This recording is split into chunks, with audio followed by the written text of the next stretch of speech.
Alors Rudy, racontez-nous cette course. Pour vous, ça s'est plutôt bien passé. Vous étiez à l'avant, puis ça a coincé au bout d'un moment, hein.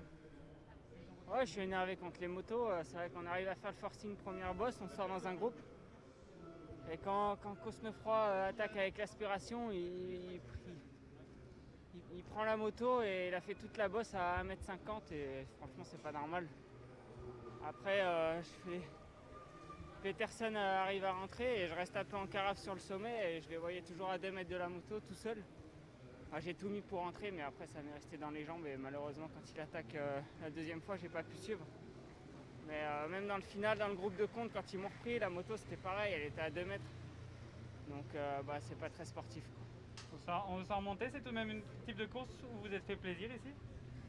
Ah ouais, moi je vais découvrir le Tour des Flandres l'année prochaine, la semaine prochaine.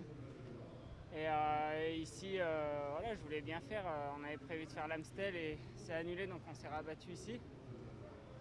Et c'est une course atypique avec ses chemins et c'est vrai que j'aime bien. J'aime bien, mais il faut que ça reste, sportif. Mais voilà, c'est dommage, quoi. Il y avait le Tour des Flandres avec quels objectifs pour vous? Tu vois, Tour des Flandres, je vais vraiment découvrir. On va voir avec Valentin et Stéphane Koum, je pense qu'on peut se faire plaisir. Mais ça va vraiment être la découverte, je connais pas du tout. Il va falloir quand même qu'on fasse une reco parce qu'il y a des endroits stratégiques. Je vais essayer de bien regarder les vidéos des dernières années. Mais voilà, je me suis dit pourquoi pas l'occasion se présenter cette année avec le programme. On a le front des classiques au Giro, donc il y avait des places à prendre aux Flandres et on verra ce que ça donne.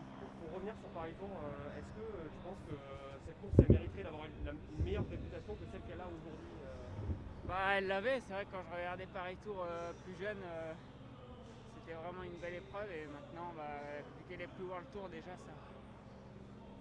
ça dégrade un peu le prestige de la course. Après ces chemins c'est vraiment particulier, faut aussi pas crever.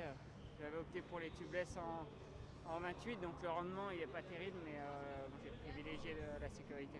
Mais c'est particulier pour tout le monde, c'est particulier aussi sur des courses comme l'Estrade Bianche et pourtant on n'entend pas les coureurs. Ouais, c'est vrai. Après là, ça n'a pas été trop le cas cette année, mais les années après là, il y a précédentes. vraiment de la caillasse comparé au Strade Bianche. Strade c'est peut-être plus fin. Là, des fois, il y a vraiment des grosses pierres et tout. C'est presque du VTT. Donc.